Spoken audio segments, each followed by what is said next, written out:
how we've built our business, there's two ways to grow a business. Do you want to grow your business vertically or horizontally? And what do I mean by that?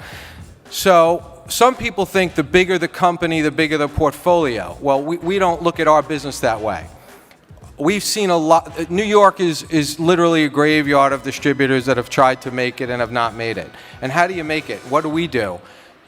We're looking to grow vertical with our suppliers. We're not looking to just continually to add redundancy to our portfolio and grow vertically. So what happens is a lot of people, what they'll do is they'll take on products. The sell-in is always great. You see a spike up, everybody's happy, things are great. Then they go to their friends.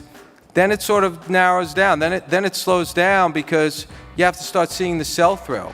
So what's so important, I have some slides that we'll go through in a few minutes to kind of sort of reinforce some of this stuff, is I'll try to align yourself with a distributor that's looking to grow vertical, not somebody who's looking for redundancy. So that's our model. We don't have the biggest book in New York, but not by a long shot. But what we've managed to do is grow our business with our suppliers this way.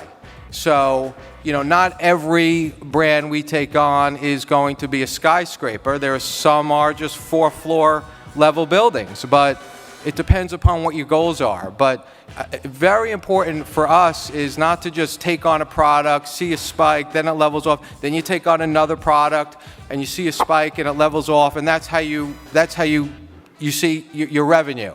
Our revenue comes from going vertical, and a lot of that has to do with partnering up with amazing suppliers that support us. It's very important to have suppliers that support you and are willing to work with you, to do what's necessary to grow brands in a very, very difficult environment where a lot of your customers are not looking for anything right now. So again, going back to grow, it's so important to show your customers that they can make money with you, but it's also important that you align yourself with distributors that are not going to, continuously just take on brands and not grow vertically. A word that everybody throws around, but it's very important, I think it's worth mentioning, because we certainly had to experience this over 20 years in business, is perseverance. You got to be able to persevere. I mean, it's a tough business. This is not people think it's a glamorous business. I have a lot of friends that say, oh, you're in the wine and spirits business. They think it's awesome. Listen, there's a lot of perseverance that goes into making this work, and I can't stress that enough. I mean, people ask me all the time, how do you do it? Have you stayed in business? Have you navigated the waters in New York for so long? And a lot of that does have to do with perseverance. Also, the ability to quickly adapt. I mean, we're a company that can change on a dime. I mean, we're a family business, we're a medium-sized company. You have to be able to adapt. New York is a seriously changing market right now. New Jersey's a great market for us. We opened that up a couple of years ago. We're doing great there, but New York is changing. A lot of things happening in New York. Can you adapt? Can you change? Can you look ahead?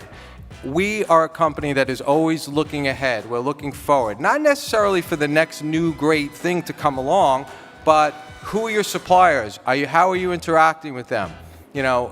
Partnering with them, making sure that they're well taken care of, focusing on them, but looking ahead, making sure that what you're doing is working.